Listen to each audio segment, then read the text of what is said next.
Pick. Sam Bradley from the Disaster Podcast is back here with us, and you have a product pick, so why don't you introduce us to who you brought on the show? I do, and one thing we haven't discussed yet was responder safety equipment.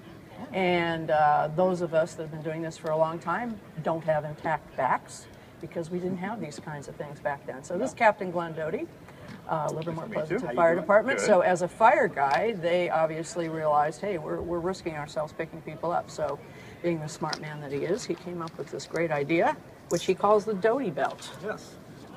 Patent pending.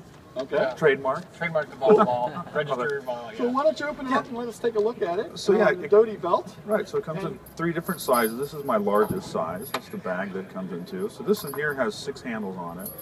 Basically, long story short, I had my aha moment about 4 years ago, and we went on lift assist call, and my engineer tweaked his back trying to maneuver somebody, lift somebody that was falling off their wheelchair, and so we had to lift them up. So it basically just webbing that goes around the waist of the patient. There's leg straps that come underneath there, so you're creating, like a climbing harness, type 2 harness that has handles on it. So I had UL tested, so it's UL tested up to 1,700 pounds, so make sure it doesn't tear. Made here in the United States. It comes in 3 different sizes. Like I said, this is my largest size with 6 handles.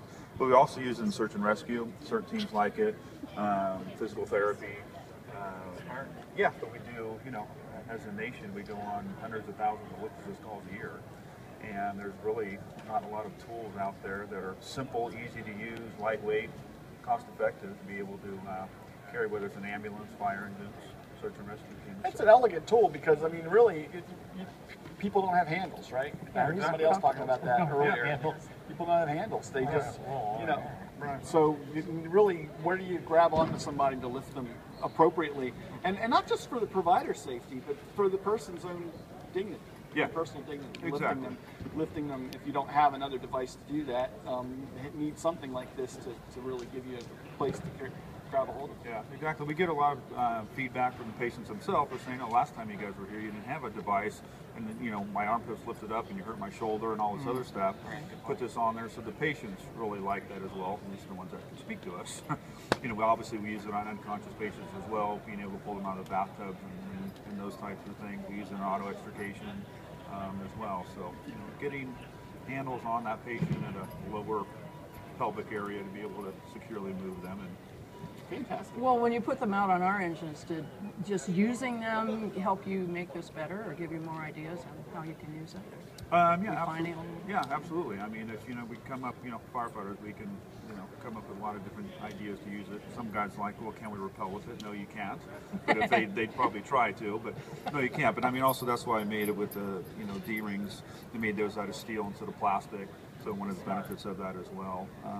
I am coming up with a new webbing it's actually urethane impregnated coated webbing, so basically biohazard and stuff roll off. So just another advantage of that. But yeah, mainly it's just being able to maneuver people in those situations. Can you throw this in so let's say I get back and it has something on it. Can I throw it in the wash? Absolutely, yeah, and that's why you just keep it secured in that, and then you throw it in the wash, nothing in there, and then you hang dry it. So yeah, easy bleach carrying. safe or no?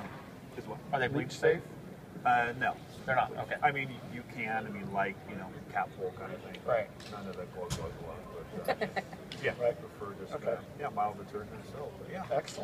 Excellent. Where can people find out more information about this? They go to my website, dotybelt.com. Okay, cool. And that's probably the best way to find out about it. That's DOTYbelt.com? Yeah, BELT.com.